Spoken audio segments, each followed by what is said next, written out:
Muy bien, vamos directamente al estudio de hoy. Es la continuación del domingo pasado, porque estuvimos hablando sobre la cuestión de la iglesia, cómo nació, cómo creció. Llegamos hasta cierto punto y no hubo tiempo para continuar. Ustedes seguramente tienen el bosquejo. Los que trajeron el del domingo pasado no necesitan otros. Los que no trajeron, seguramente ya uno de los diáconos allá le habrá dado su bosquejo para que usted pueda tener solamente el de que se necesita para hoy. Nosotros vamos a partir de lo que se titula lo que no aparece en el Nuevo Testamento. Ustedes saben que hay muchas cosas que están en el Antiguo Testamento y era para los judíos, pero eso no aparece en el Nuevo Testamento. Lo primero que no aparece es el diezmo. Yo sé que hay muchos que se oponen, pero yo les voy a dar algunos argumentos estrictamente bíblicos porque los míos no sirven. En Levítico 27, 30 y 32, ustedes estas citas tienen allí, pero si quieren leer conmigo no hay problema. Y el diezmo de la tierra, así de la simiente de la tierra como del fruto de los árboles de Jehová es. Es cosa dedicada a Jehová. Y todo diezmo de vacas o de ovejas, de todo lo que pasa bajo la vara, el diezmo será consagrado a Jehová. Bien, y en el versículo 17, porque la Escritura dice a Faraón, para esto mismo te he levantado, para mostrar en ti mi poder, para que mi nombre sea anunciado por toda la tierra. De manera que, y ahí continúa, pero vamos a hablar solamente por ahora de la cuestión diezmo. No cabe duda que los diezmos eran necesarios en el Antiguo Testamento. 11 de las 12 tribus de Israel debían dar sus diezmos, así de animales como de trigo, de todo lo que ellos cosechaban, frutos, lo que fuera. Tenían que dar todo esto a los levitas. Leví era una de las tribus. Ellos no tenían tierra. Josué, cuando partió la tierra de Canaán, dio a cada uno, por orden divina, una parcela que le correspondía, pero a los levitas no dio. ¿Por qué? Porque los levitas tenían que ocuparse en otra tarea. La tarea de ellos era enseñar la palabra de Dios a las 11 tribus restantes. Si ellos se ocuparan en criar ganado, arar la tierra, sembrarla, cosecharla y todo esto, ¿quién iba a hacer el trabajo espiritual? Entonces Dios en su sabiduría dijo, bien, es muy fácil. Las 11 tribus restantes tienen que dar lo que corresponde a los levitas. Y ellos, con sus familias, ellos podían dar vacas, y si era muy lejos el lugar para llevar, bueno, tenían que faenar y llevar la carne, y lo que correspondía, llevarlo a los levitas. Y usted preguntará tal vez, y si no tenían heladera, ¿qué hacían con tanta carne?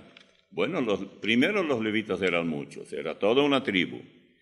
Y segundo, ustedes saben que hay una manera para que la carne no se eche a perder. Mucha sal. La sal siempre existió. Así que ese no era un problema tan grave. No vamos a meternos en ese problema. Pero bien, en la carta a los Romanos, capítulo 9, versículos 17 al 29, estamos tocando diferentes cosas. O sea, textos difíciles a veces de entender. Dice así versículo 17, y estamos en Romanos 9. Dice, Porque la Escritura dice a Faraón: para esto mismo te he levantado, para mostrar en ti mi poder y para que mi nombre sea anunciado por toda la tierra. De manera que, Pablo dice ahora, de manera que de quien quiere tiene misericordia, y al que quiere endurecer, endurece. ¿No le parece raro esto? Que Dios endurece a quien quiere para que no le reciba al Señor, ¿verdad? Pero sigamos leyendo. Dice: pero me dirás, ¿por qué pues inculpa? Es decir, ¿por qué hace culpable al que no se salva? Muy bien. Pablo mismo, Pablo hace un diálogo consigo, monólogo. ¿Quién ha resistido a su voluntad? Dice. Mas antes, oh hombre, contesta Pablo, ¿quién eres tú para que alterques con Dios? Dirá el vaso de barro al que lo formó: ¿por qué me has hecho así? ¿O no tiene potestad el alfarero sobre el barro para hacer del mismo una masa, de la misma masa, un vaso para honra y otro para deshonra? Uno diría, pero esa no es ninguna respuesta. Es como decir, bueno, Dios tiene derecho a hacer lo que Él quiere. Una vez un predicador famoso, no voy a dar su nombre porque no le quiero hacer propaganda, porque es muy ecuménico, le preguntaron, ¿y cómo se salvarán aquellos que nunca oyeron el Evangelio? Él contestó, Dios no tiene obligación de salvar a nadie. Y ya está. Pero esa no es la respuesta, porque la respuesta está en la Biblia. Al contrario, fíjense ustedes, yo varias veces dije, el Evangelio, que yo llamo el Evangelio de las estrellas, que es la creación, o sea, Salmo 8, Salmo 19, otra vez aumenta aún más. Luego tenemos otros casos en la Biblia donde se habla acerca de la creación, etc. Luego está en Romanos capítulo 2, cuando Pablo dice que nosotros tenemos lo que se llama la conciencia.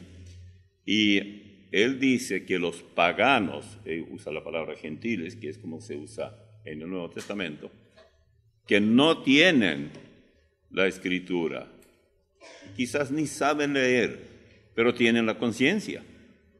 ¿Y qué es la conciencia? No es una dama paraguaya, doña conciencia, pero podemos llamarlo así, no hay problema. Ahí en el capítulo 2 dice, bueno, la conciencia, dice Pablo, o aprueba o desaprueba lo que intentamos hacer. Si aprueba, adelante, hágalo. Si desaprueba, stop, no lo hagas. Entonces, ese es el Evangelio. Claro, no es muy completo, pero Él no va a pedir más. Él va a juzgar a todos por Jesucristo. Es decir, Jesucristo pagó nuestra culpa, pero lo que nosotros recibimos de revelación debe ser suficiente. Por eso, siguiendo la lectura aquí, versículo 21, ¿o no tiene potestad el alfarero sobre el barro para hacer de la misma masa un vaso para honra y otro para deshonra? ¿Y qué si Dios, queriendo mostrar su ira y hacer notorio su poder, soportó con mucha paciencia los vasos de ira preparados para destrucción? Ahora está pasando exactamente lo mismo. Fíjense ustedes la inmoralidad que impera en el mundo entero, los crímenes, las luchas de todo tipo, el Islam que está invadiendo los países de Europa, Australia y otros lugares, tratando de destruir todo lo que puedan. ¿Por qué Dios no hace algo? ¿Por qué miran nomás? Bueno, que sigan haciendo. ¿Y qué está pasando en Siria? Chicos, bien chicos, niños, muertos por bombas que aviones rusos que están en Siria están tirando. O sea, el presidente de Siria está matando a su propia gente porque Dios no interviene. Esas son preguntas de la gran mayoría de los que habitamos en este planeta. Porque si yo fuera Dios, Perdonen que tal vez estoy subestimando a Dios. Si yo fuera Dios, le mato a ese presidente. Se acabó el problema. Pero como yo no soy Dios, tengo que aceptar que algo hay que yo no entiendo. Y ya con eso me quedo. Sigue. Dice 22. ¿Y qué si Dios, queriendo mostrar su ira y hacer notorio su poder, soportó con mucha paciencia los vasos de ira preparados para destrucción y para hacer notorias las riquezas de su gloria, las mostró para con los vasos de misericordia que Él preparó de antemano para gloria, a los cuales también ha llamado, esto es, a nosotros, no solo de los judíos, sino también de los gentiles. Pablo era judío, pero Pablo también era apóstol de los gentiles. Como también, versículo 25, en Oseas dice, llamaré pueblo mío al que no era mi pueblo, y a la no amada, amada. Y en lugar donde se les dijo, vosotros no sois pueblo mío, que somos los gentiles, allí serán llamados hijos del Dios viviente. También Isaías clama tocante a Israel. Si fuere el número de los hijos de Israel como la arena del mar, tan solo el remanente será salvo. Porque el Señor ejecutará su sentencia sobre la tierra en justicia y con prontitud.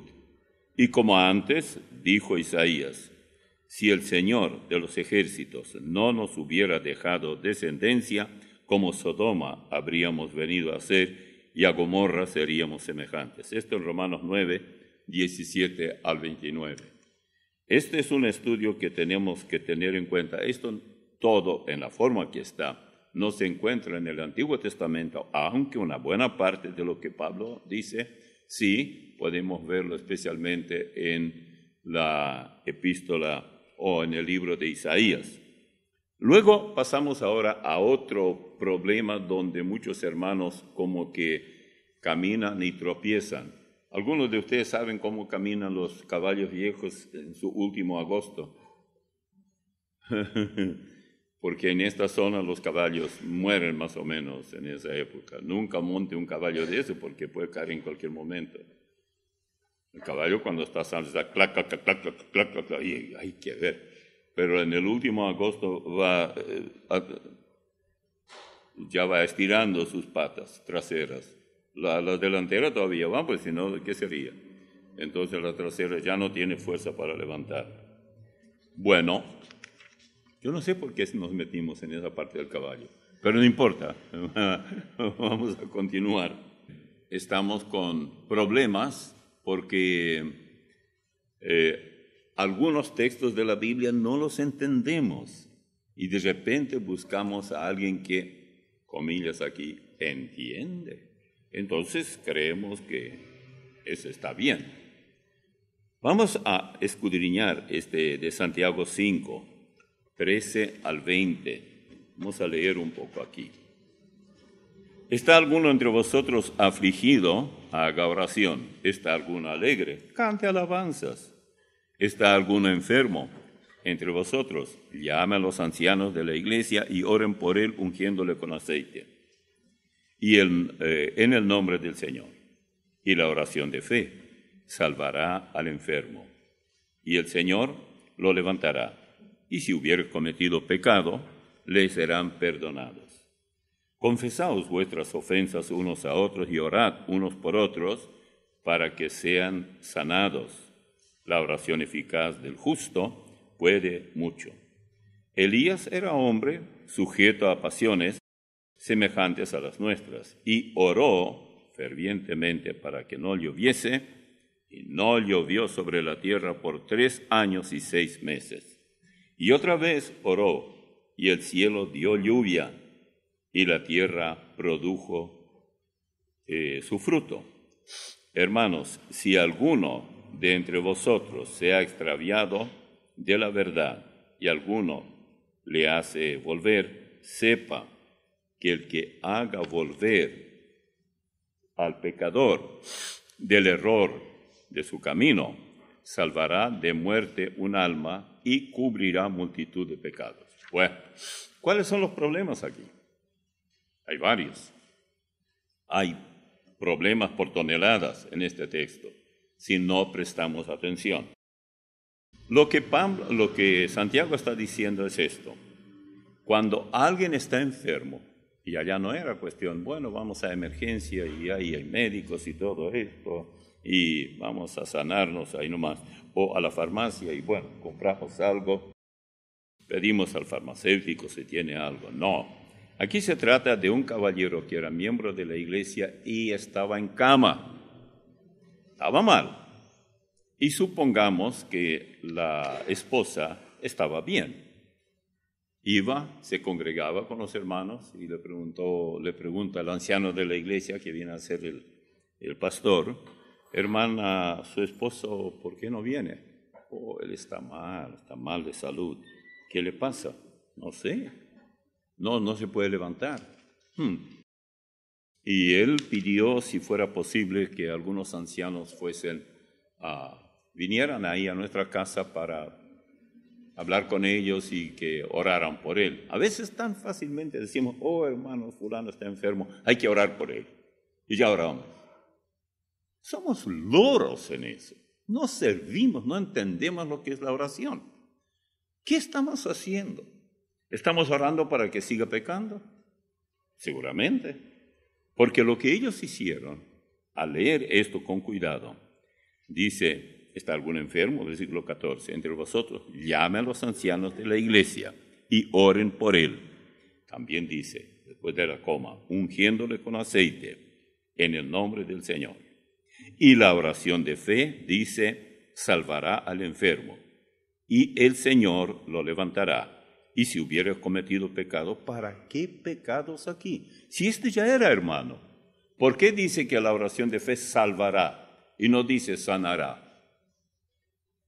Bueno, salvará de una muerte prematura. Cuando una persona cristiana está enferma y ya se nota que está decayendo, tal vez este hombre ya no quería comer, ya no quería vivir, estaba mal, pero al mismo tiempo tampoco quería morir en esta forma.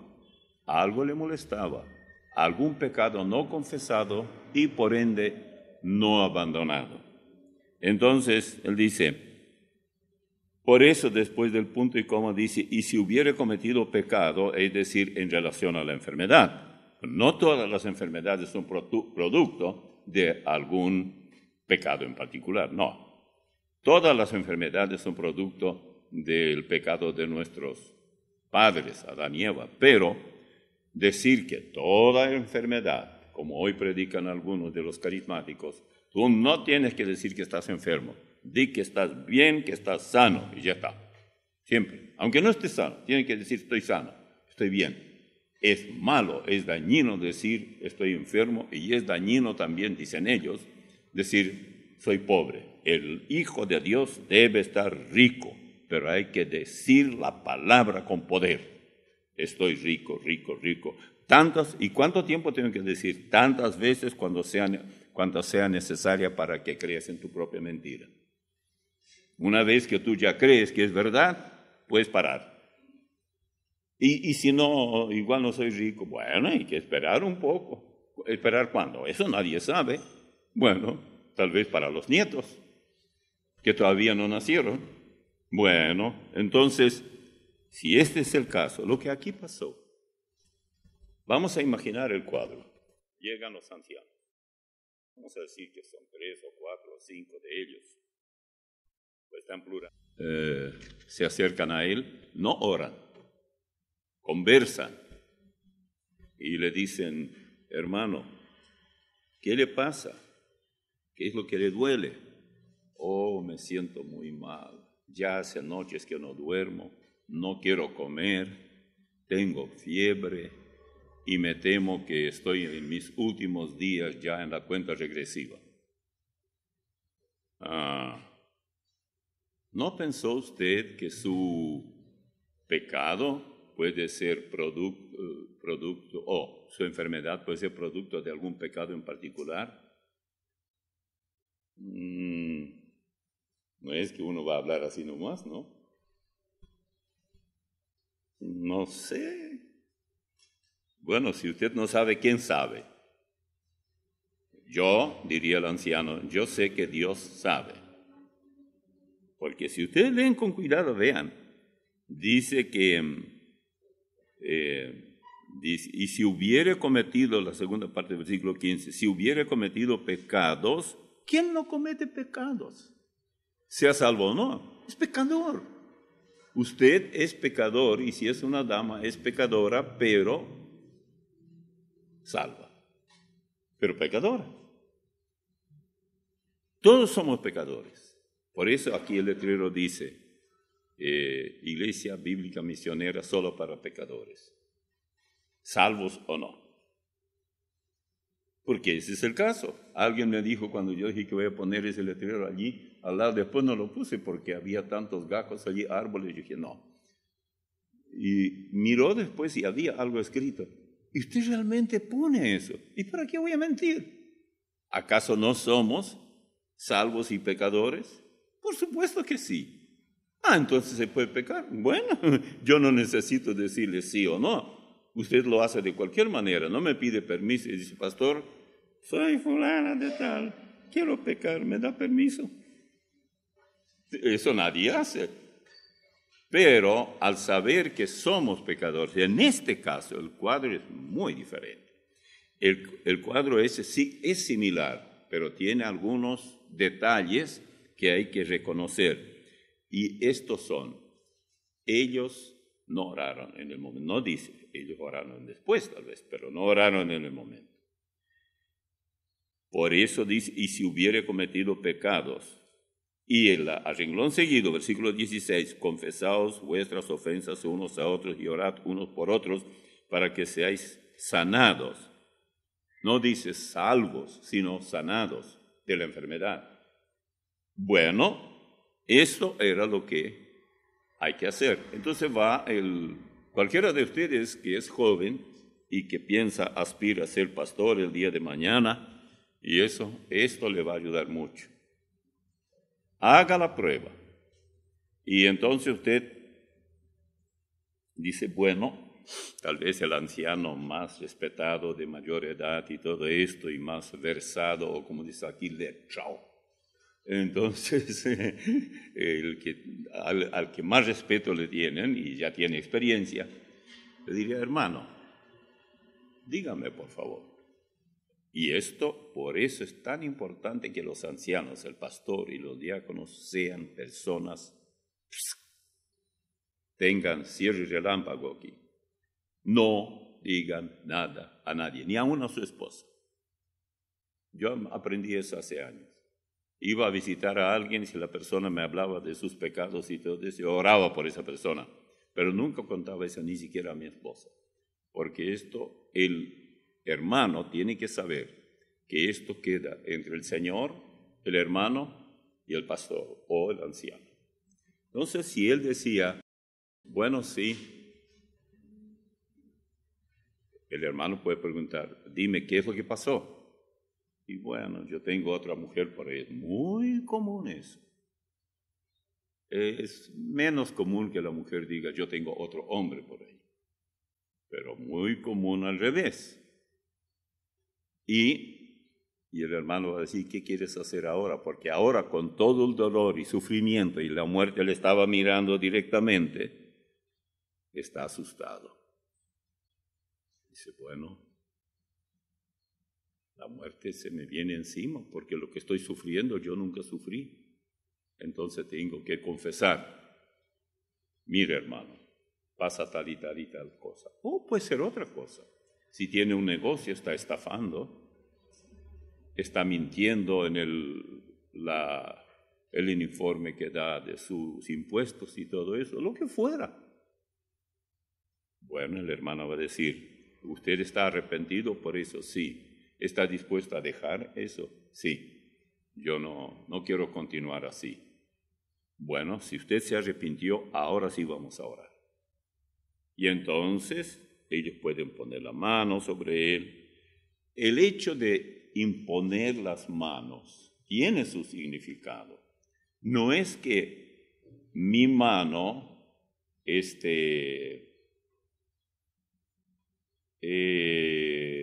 le mete la salud a la otra persona enferma. No. El hecho de imponer las manos significa, y el mejor caso o ejemplo aquí es la forma como hacen los bautistas cuando reciben o cuando un joven pastor acepta el pastorado. Ellos tienen que, bueno, nosotros diríamos hoy consagrarlo para el pastorado. ¿Por qué lo hacen? ¿Por qué imponen las manos? A mí me hicieron eso, yo no tengo nada en contra de eso. Pero esto significa que estamos de acuerdo que este caballero sea pastor de esta iglesia.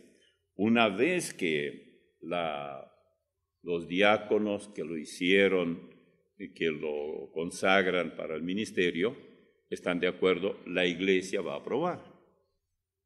Porque la iglesia toda no puede pasar al frente e imponer las manos, pero sí aquellos a quienes ellos llamaron para que vean, examinen, conversen con ese joven, qué haría él en tal cual. Sí, las preguntas son demasiado sencillas, las que dan porque ellos saben que es un joven, etc. Entonces hay que hacer lo que llaman ellos la ordenación del pastor. El pastor es desordenado, o sea, ese hermano es desordenado antes de ser pastor, ahora va a ser ordenado. Y bueno, entonces él dice un poco más adelante que la oración de fe, por ejemplo, al decir confesados, versículo 16, vuestras ofensas unos a otros, esos unos a otros, en este caso es el enfermo, a esos ancianos. Y orad unos por otros, para que seáis sanados. ¿Ve? No salvos, sino ya son salvos, ahora sanados. Cuando de aquí saltamos al versículo 19, encontramos, hermanos, si alguno de entre vosotros se ha extraviado de la verdad y alguno le hace volver, sepa que el que haga volver al pecador del error de su camino, salvará de muerte un alma y cubrirá multitud de pecados. Bueno, pero acá dice al pecador. Y claro, yo acabo de decir, todos los diáconos que son diáconos de esta iglesia son pecadores. Yo también. Ustedes también. Algunos más, otros menos, pero todos tenemos esas manchas como el tigre, que no tiene un solo color. Cada manchita es un pecado. Somos pecadores. Y entonces dice, sepa que el que haga volver al pecador del error de su camino. Tú no puedes volver donde nunca estuviste, pero volver es una persona que se alejó debido al pecado. Pero ahora sí. Ahora, vamos a otros textos. Vamos a mirar un poco la cuestión de la fe muerta. ¿Recuerda? Santiago, de nuevo. Pero estamos en el capítulo 2, versículos 14 en adelante. Hermanos míos, ¿de qué aprovechará si alguno dice que tiene fe y no tiene obras? ¿Podrá la fe salvarle? Y si un hermano o una hermana están desnudos y tienen necesidad del mantenimiento de cada día, persona muy pobre, y alguno de vosotros les dice, id en paz y calentaos y saciaos, pero no le dais las cosas que son necesarias para el cuerpo, ¿de qué aprovecha? Así también la fe, si no tiene obras, es muerta en sí misma.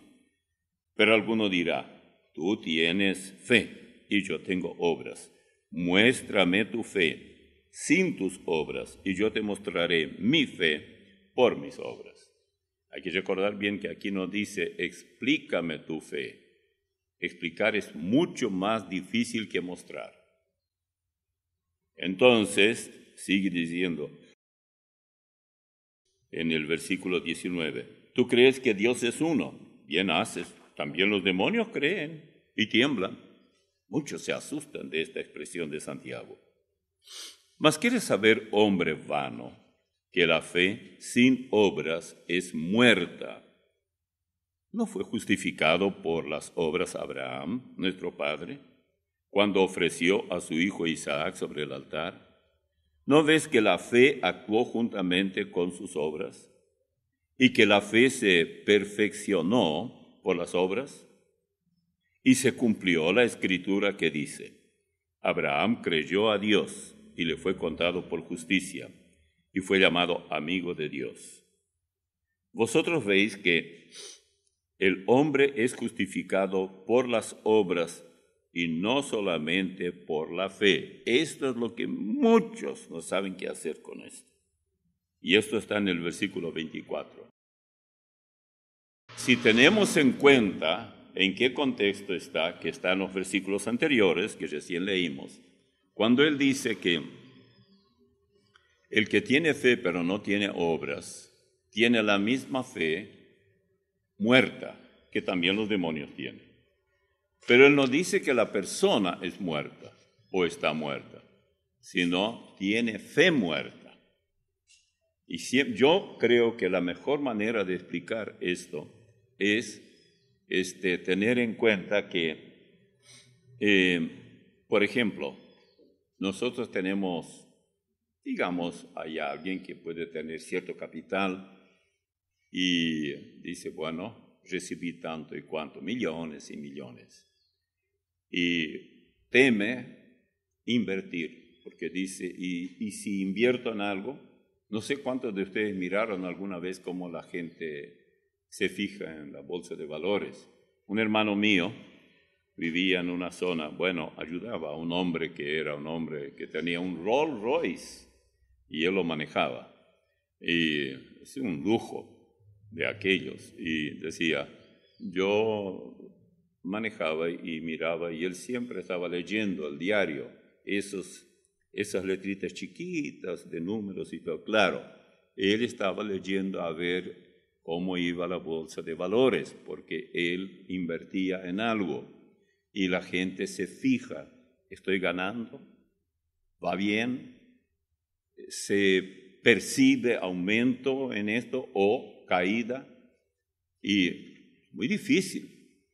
Pero dejar el dinero, algunos lo que hacen es dejar en el banco. El banco paga muy poco. Bueno, entonces dicen, paga poco, pero no corro peligro. No voy a perder, no tengo por qué estar mirando ahí en la bolsa de valores, porque a ver si en lo que yo invertí, por ejemplo, petróleo, o lo que fuera, lo que es alimentos o semillas, etc.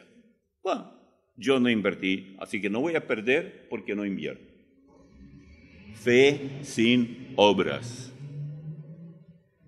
es muerta, capital muerto, no tiene ningún crecimiento.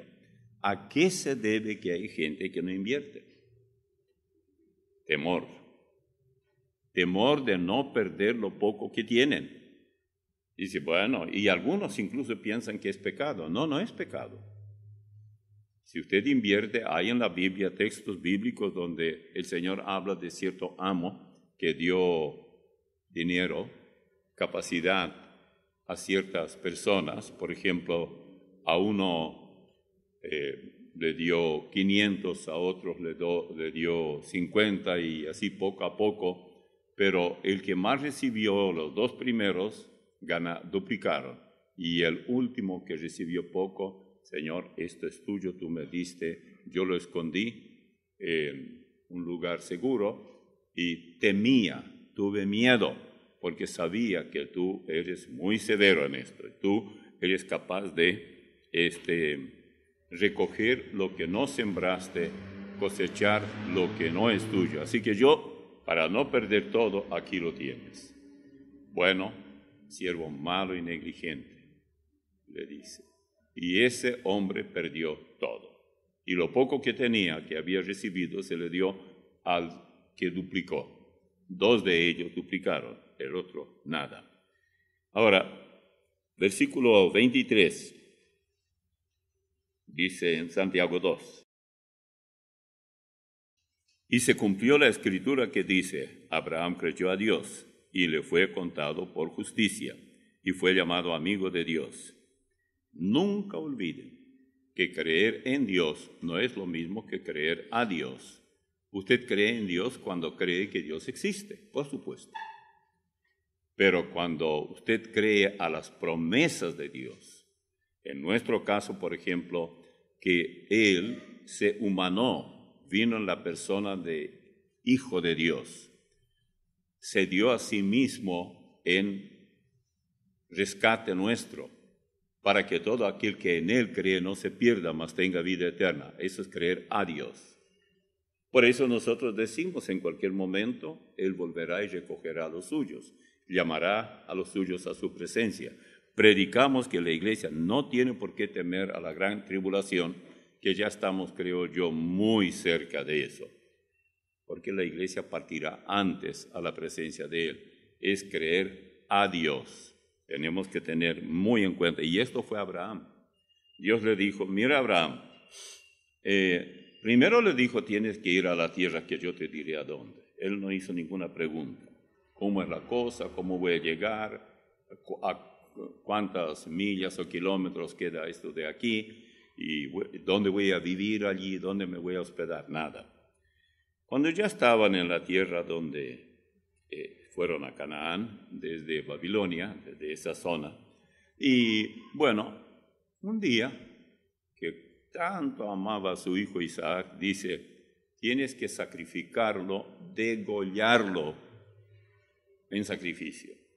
Y Abraham estaba muy acostumbrado a degollar animales como corderos o becerros o lo que fuera, pero degollar a mi hijo.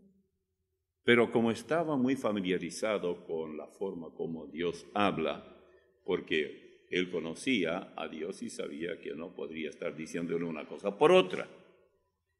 Y entonces fue. De mañana, muy temprano, llevó su cuchillo, llevaron leña, llevó al hijo, y por ahí yendo y yendo, acercándose ya al lugar, ya vieron la montaña donde iban a sacrificar supuestamente a Abraham, a Isaac. Papá dice, acá hay de todo. ¿Y dónde está el cordero?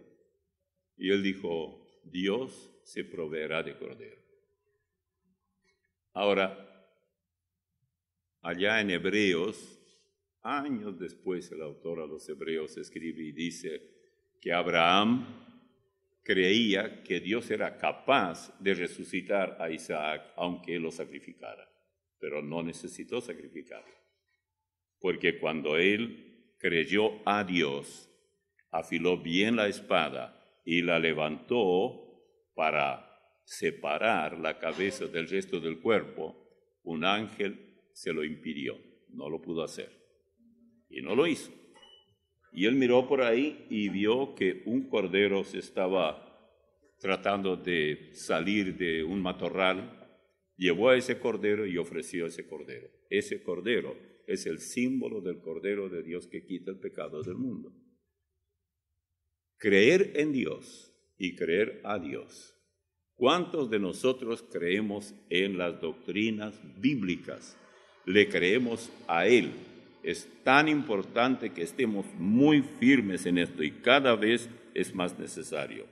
Por eso dice, no fue justificado por las obras, cuando recibió a los mensajeros y los envió por otro camino, y ya está hablando aquí de Rahab la ramera. ¿Ve? ¿Qué argumentos? Los hijos de Israel enviaron a unos hombres como espías para ver cómo era la gente de Canaán.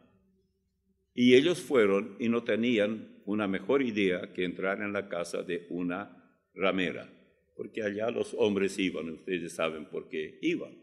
Así que nadie podía sospechar de nada. Después comenzaron a sospechar, pero ya era tarde. Entonces, Rahab, por supuesto, les dijo a ellos que si se van y que no salieran o no volvieran durante tanto tiempo. Y entonces después vinieron los de Canaán y dijeron, ¿vinieron algunos hombres acá? Sí, vinieron, pero yo no sabía de dónde eran ni a dónde se fueron, pero ellos ya se fueron. Mintió. Y bueno, como toda prostituta, ¿qué problema tiene para mentir? Entonces, pero síganlos, y si van, se apresuran, los van a alcanzar. Ella sabía que era imposible, pero ella creyó a todo lo que de parte de Dios estos espías israelíes le habían dicho. Y este fue el arreglo que se hizo. Mira, esta ciudad será conquistada. Aquí se destruirá todo, se le dijo. Pero tú puedes librar tu vida, tú y tu familia. Todos deben estar aquí en la casa. Tienes que atar un pedazo de género sobre la ventana, de color rojo. Muy interesante cada detalle de esto. Y entonces sabremos dónde estás. Y ella tenía su casa casi sobre el muro, que de allí uno puede saltar y salir de la ciudad. Bueno, Josué dio órdenes a los soldados y a los oficiales no tocar esa casa donde está esa especie de bandera roja. No toquen. Con eso que ella creyó a las palabras, seguro que creía en Dios, no había problema. Te dirá, bueno, ¿y esa vida y que creía en Dios? Óiganme, vaya usted y salga a la calle, vaya a un prostíbulo, no digo que vayan, literalmente, pero si van allí y preguntan, ¿usted cree en Dios? Oh, sí, claro que creo. Todo el mundo cree. Pero habría que preguntar, ¿en qué Dios? Bueno, se le dijo, no tocó nadie a ella. Así que ella era la única que se salvó de ahí, de Jericó. Todos los demás murieron. Los muros cayeron, pero ella se salvó. ¿Qué hizo la diferencia? La diferencia hizo la fe que ella depositó a Dios, porque los espías ya sabían de esto. Y ellos dijeron, esto es seguro. Si tú crees lo que te estamos diciendo, puedes estar tranquila. Pero tienes que colocar esa mantilla roja. Pero fíjense, ¿por qué roja? Bueno, porque roja nos habla de la sangre. Y la sangre de Jesucristo, su Hijo, nos limpia de todo pecado. Es tan importante que recordemos esto. Yo veo en todo esto una armonía perfecta en la Biblia. Tantas enseñanzas y todas esas enseñanzas coinciden, armonizan. No hay contradicción, aunque usted se ponga a buscar directamente contradicciones, no las va a encontrar. ¿Por qué? Porque cuando Dios dice algo, no se contradice. Él dice las cosas que Él no tiene que adivinar, bueno, podría ocurrir tal cosa, o tal vez tal otra cosa, o lo otro, lo de más allá, etc. Él simplemente anuncia, y lo que Él dice literalmente se llega a cumplir. Permítanme otro texto. Tenemos siempre muchos textos todavía. ¿Cuántos de ustedes han leído alguna vez o han escuchado sobre la cuestión del buen samaritano? Esto hasta los mundanos conocen, los choferes de ambulancias, hablan de buen samaritano y no tienen la menor idea. ¿Que un pantano? ¿Qué es eso? Bueno, vamos a Lucas 10, 33 y 34 dice: pero un samaritano que iba de camino vino cerca de él y, viéndole, fue movido a misericordia, y acercándose vendó sus heridas, echándoles aceite y vino, y poniéndolo en su cabalgadura, lo llevó al mesón y cuidó de él.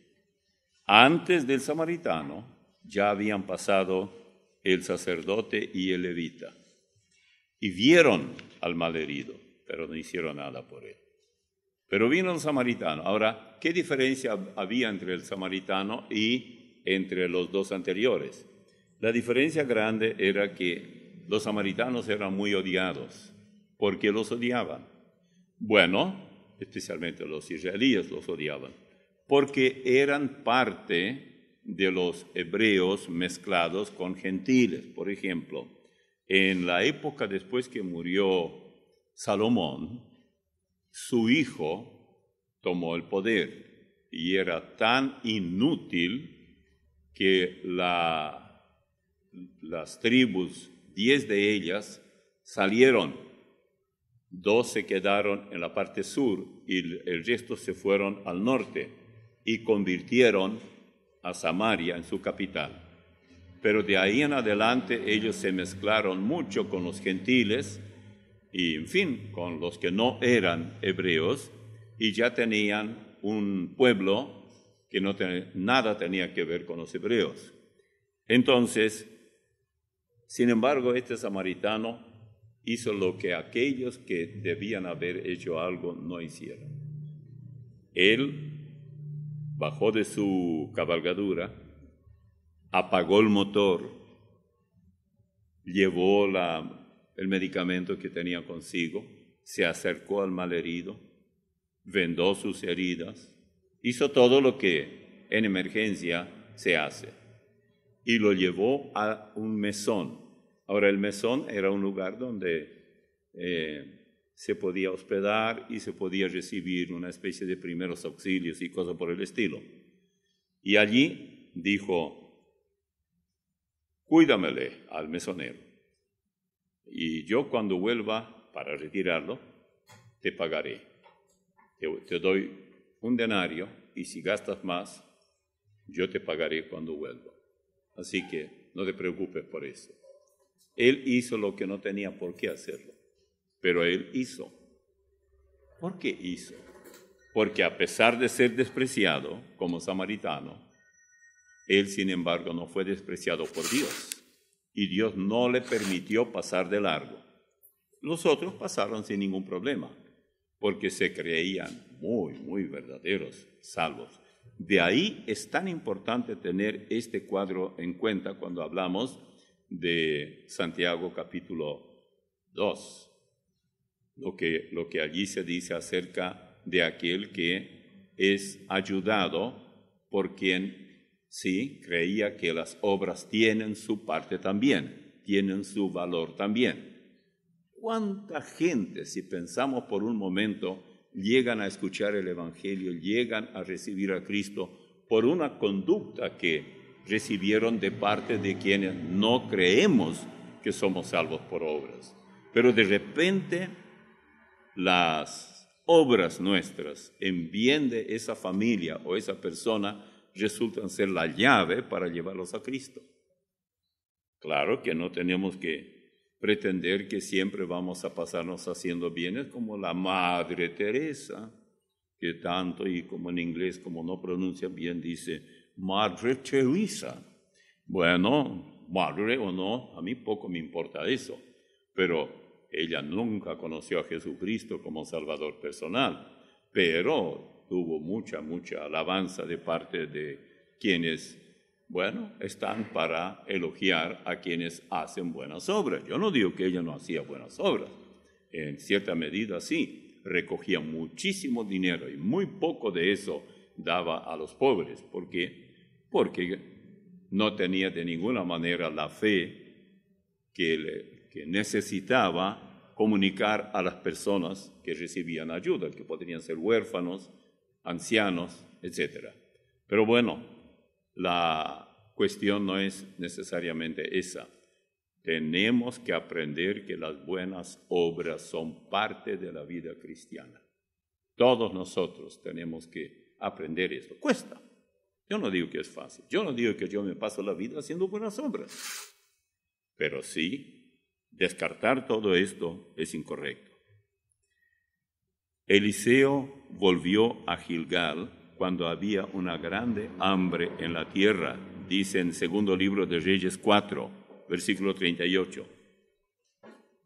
Y los hijos de los profetas estaban con él, por lo cual dijo a su criado: pon una olla grande y haz potaje para los hijos de los profetas. Había ya una escuela de profetas o de predicadores, diríamos hoy. Y salió uno al campo a recoger hierba y halló una como parra montés, y de ella llenó su falda de calabazas silvestres y volvió y las cortó en la olla del potaje, pues no sabía lo que era.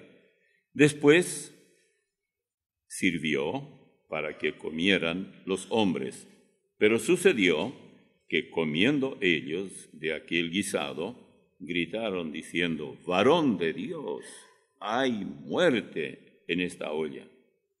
Y no lo pudieron comer. Él entonces dijo: traed harina. Y la esparció en la olla y dijo: da a comer a la gente. Y no hubo más mal en la olla. ¿Se dan cuenta? Este es otro cuadro muy, muy interesante. Cómo Dios proveyó recursos en la misma naturaleza creada por Él que tanto ayudan y nosotros no sabemos con demasiada frecuencia. Un poco de harina para resolver el problema que parecía, esas calabazas parecían venenosas. ¿Cómo? Resolver y neutralizar el veneno con un poco de harina. Miren, vamos a terminar ya. Digamos casi. Vamos a suponer que sí. Solamente suponer, pero es verdad. Abran sus Biblias en Juan 5. Ahí tenemos el estanque de Betesda. Mucho tenemos que aprender todavía.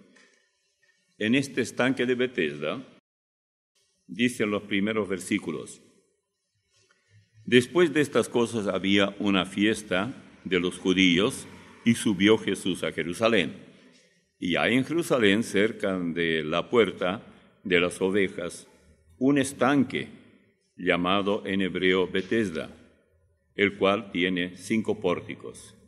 En esto yacía una multitud de enfermos, ciegos, cojos y paralíticos, que esperaban el movimiento de agua, porque un ángel descendía de tiempo en tiempo al estanque y agitaba el agua. Y el que primero descendía al estanque, después del movimiento del agua, quedaba sano de cualquier enfermedad que tuviese. Y había allí un hombre que hacía 38 años que estaba enfermo. Cuando Jesús lo vio acostado y supo que llevaba ya mucho tiempo así, le dijo: ¿quieres ser sano?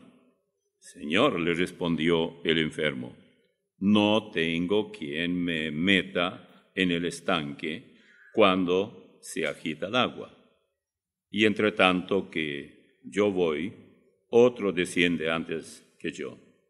Jesús le dijo: levántate, toma tu lecho y anda. Lleva tu colchoncito y camina. Y él se sanó. Dice en el versículo, entonces dice, y al instante aquel hombre fue sanado y tomó su lecho y anduvo. Y era día de reposo aquel día. Y ya, claro, los judíos comenzaron a murmurar porque lo sanó el día de reposo. Hay muchos predicadores que dicen que tal estanque cuya agua removida hacía este milagro, no es literal. Una vez que un predicador comienza a desliteralizar este texto o el otro, mi temor es cuántos otros textos no son literales. Si la Biblia dice eso, es eso. Dice, no, la gente decía eso, pero acá no dice la gente decía. Pero oiga lo que pasó después, versículo 14. Después le halló Jesús en el templo y le dijo, mira, has sido sanado, no peques más, para que no te venga alguna cosa peor. ¿Qué es lo que nos dice este texto? Que hay enfermedades que son producto de algún pecado. Y en caso de ellos, deja de pecar, porque la próxima experiencia, si sigues pecando, va a ser peor que lo que tuviste. 38 años imposibilitado de sus piernas, no podía caminar. El Señor lo sanó ahí nomás. Esto nos enseña lo mismo que comenzamos nosotros hablando sobre esto, de cómo hay enfermedades ahí en Santiago, llamar a los ancianos de la iglesia, etcétera, y ellos orarán por el enfermo y sanará. Y así fue. Aquí Jesús directamente le dice, le hace ver a este hombre, ¿sabes? Tú mal, el que sufriste por tantos años, haz un poco de memoria. No sabemos cuántos años él tenía ya, pero supongamos que tenía más de 40 o 50. Y tal vez ese pecado que lo llevó a esto fue su vida común hasta los, 15 años o 12 años o 13 o 14 años, no más, porque lo próximo va a ser peor. No sabemos qué pasó con él después. Solo podemos pensar que cuando él comenzó a caminar y caminar bien, no tenía que decir, estoy sano, estoy sano, estoy sano, estoy sano. No, simplemente lo que hacía al caminar era todo. Y permítame terminar con esto. El Señor hizo un trabajo muy, muy único en mi vida. Y yo creo que cuando Él me permitió superar el problema, porque tener tumor en la cabeza asusta a cualquiera. Yo fui al Bank of America allá en California, y allá había una dama muy conocida para mí porque muchas veces conversábamos y ella decía que su mamá era de origen polaco. Bueno, entonces yo sé 2 o 3 palabras en polaco también. No, dice, yo no hablo, ella hablaba yo. O era ya nieta o algo así. Y yo le dije, ¿tú sabes? Yo tengo un tumor en la cabeza. ¿What? ¿Qué? Se asustó. Porque uno no puede andar así con un tumor en la cabeza. Yo tengo la absoluta seguridad, no me quedé solo con eso. Estando allí en casa de mi hija, una señora me dice, tome mucha agua. Esa agua alcalinada, alguien dirá acá, ya está haciendo propaganda. No, no es propaganda. Dice, y yo pensé, yo ya estaba seguro. Yo ya había ido a ver al mejor neurólogo de Estados Unidos. Vi cantidad de gente filipina y de todo. Todo el mundo quería ser operado por él. Él me vio la placa, dice, esto hay que operar, no queda otra cosa. Acá en el Bautista dijeron lo mismo. En el hospital alemán en Buenos Aires dijeron lo mismo. Había pequeñas diferencias, pero operar sí. Y yo comencé a conversar mucho con un médico, amigo mío, que está en Torreón, México. Y un día le dije, bueno, ¿cuáles son las perspectivas? ¿Qué puede pasar si me opero? Bueno, dice él, lo que puede pasar es, 1, que puede salir bien, perfectamente bien, ningún problema. 2, que puedes morir ahí mismo cuando te anestesian. 3, que puedes tener una reacción negativa peor y eso se puede expandir aún más. Ese hombre tiene mucha experiencia en la medicina. Él y su esposa son médicos. O 4, puede que te quedes en silla de rueda por el resto de tu vida. Y yo pensé, ninguno de estos yo quiero. Entonces, como ninguno lo quiero, todo fuera. Entonces le dije a mi esposa, no me des más ninguna de esas pastillas, nada. Dice, yo no quiero nada. Porque al dormir, ella tenía puesto su celular y para despertar, ¡ay, qué feo es! Para despertar, porque por ejemplo a las 12 había que despertarse, después no sé a qué hora más, cada tanto, para tomar esa basura. Bueno, había una pastilla que era buena, que me mantuvo muy bien y llegué hasta allá sin problema y sigo tomando. Y uno de los médicos me dijo, sí, pero usted no puede tomar eso siempre. Pero el de Torreón me dijo, bueno, tendrá que tomar de por vida. Y bueno, ¿y cuánto me queda? No sé, pero 90 me falta poco. Y 90 ya es un viejito, ¿no? Ya anda así apenas. Bueno, pero ¿a qué voy? Voy al hecho que Dios proveyó recursos y esa agua para mí fue en gran parte la solución, porque fíjense, yo tenía que tomar esa pastilla 3 diarias, una de ellas. Bajé a 2, luego nada, ninguna. Entonces, cuando vine acá, fui a ver al médico aquí del Bautista. Hicimos amistad bastante, él es cristiano.